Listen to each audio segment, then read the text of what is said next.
thanks all you guys for coming. And I recognize a few folks who participated in the call for submissions. Appreciate all you've done. I wanted to start up here because are any of you guys, are there artists in this? Any artists in the group? Okay. My wife's an artist, I don't know if that helps. Not you,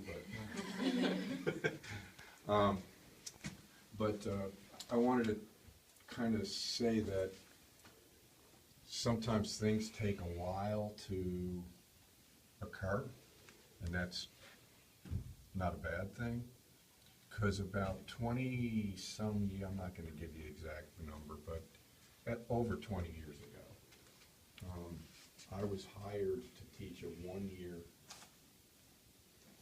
position in sculpture at what was then Memphis State University, and now it's the University of Memphis. And one of the first things I did on my tour when I was being shown around was to walk down this corridor to go meet with the dean, who of course, you know, the dean ultimately approves hiring and all that, or at least has input.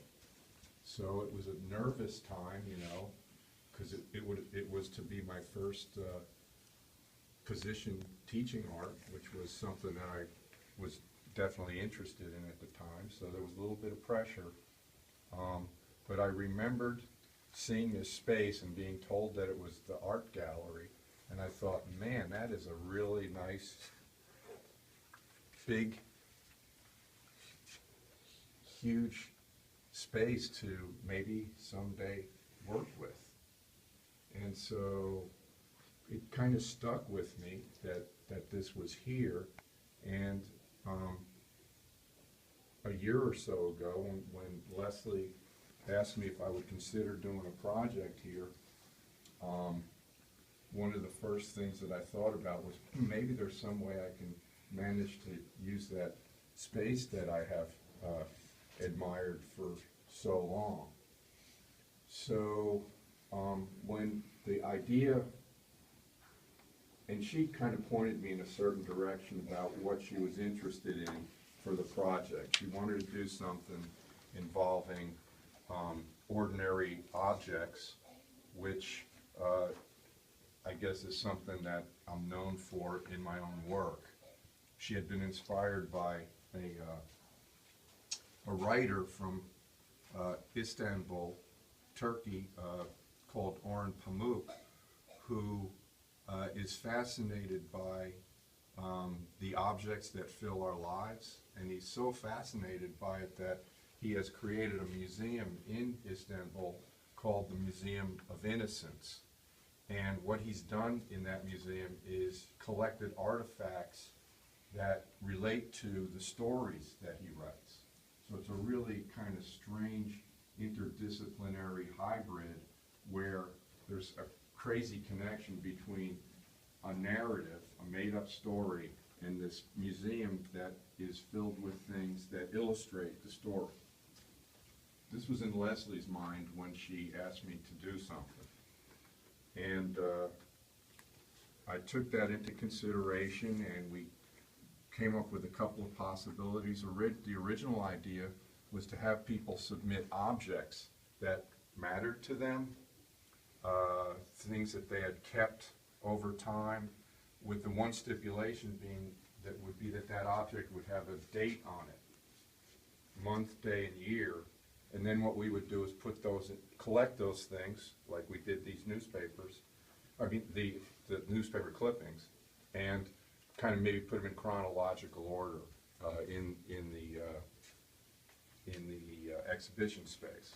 But what worried me there, well, there are two concerns with that original idea. One, I was a little nervous about, I'm all for grassroots kind of activities, but it's always a crapshoot. And you could ask till you're blue in the face for contributions, but can you ever really be sure that you're going to get those? So I was a little nervous about the whole exhibition relying on that kind of response. Fortunately, it worked out, but at the time, being, I guess, the control freak that I am, I was a little concerned about that. The other thing was, you know, what are we gonna get, an airplane in here? You know, somebody's gonna lend us an airplane with a date on it that we can suspend from the ceiling and take advantage of that awesome space? No. So I started thinking, what, you know, maybe let's be more specific about what we can do. And I had remembered I've been collecting these damn newspapers for 20-something years. I have 3 or 4 years of the Jonesboro Sun in bankers boxes, labeled in my studio, thinking one day I would do something with them. And a few years ago, I actually had this idea. They might make interesting, you could maybe make a flock out of these things by doing certain things to them.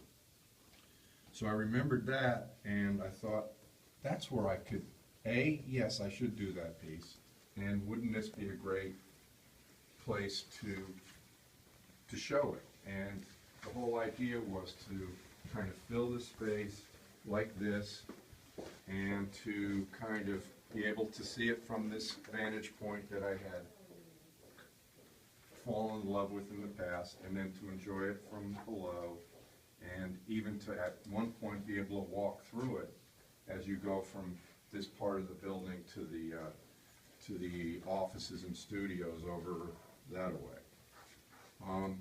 So this was just kind of, I guess, waiting to happen in a way, and it was a matter of being given the opportunity to think it through and to actually make it happen. One part of the idea of the exhibition was to have that audience participation that had originally been thought of as bringing these objects in of any kind.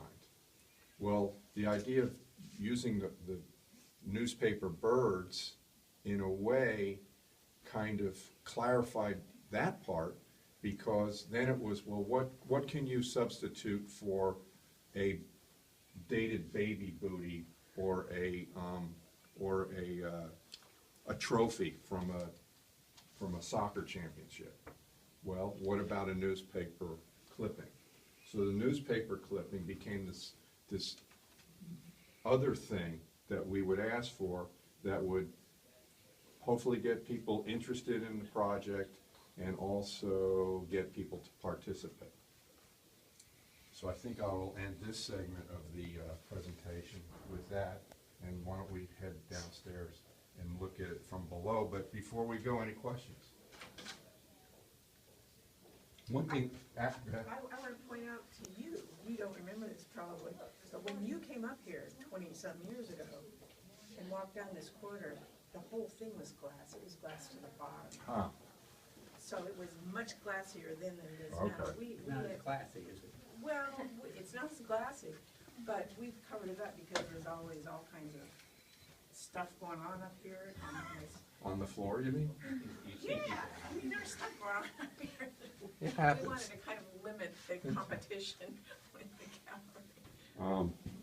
But, so I wanted to use them, but not tamper with them. I didn't want to have to drill holes into them in order to get hardware to hang them. So I came up with this idea of using sheet metal on the inside, and then let the paper kind of, so there's a V of sheet metal, and then the paper covers it, and then the wings kind of flip off the edge of it, and then we use magnets to the double magnet deal and some threaded rod to create the mechanism that would hold it to the ceiling. And myself and Eric, the guy who did such a great job installing this, came up with the amount of papers we would need in order to create the density that I was looking for. So you can see that we used the tiles, the 2x4 foot tiles as a guide, and I did some tests in my studio, and I came up with the thought that 3 per long length of tile, and then one on the cross members would be a good amount, especially taking into consideration the different height levels, to create density without things getting all tangled up and crazy. And so that was just figured out with the little model, and it turned out, I think, that it worked out quite nicely. And we came up with the idea of having the height be sort of like where if you're standing here, you're with them, you're up at the higher end of the flock, and then down below, they drop to about 9 feet below, or 9 feet above the floor, so that you couldn't grab them, maybe you could try, you couldn't quite touch them, but you could still read them. So I think it all kind of worked out pretty nicely. So that's 15, it's 15 feet from the top of this gallery down to the lowest level of the flock. So the math came out to 1,400 or so, 1,500 newspapers.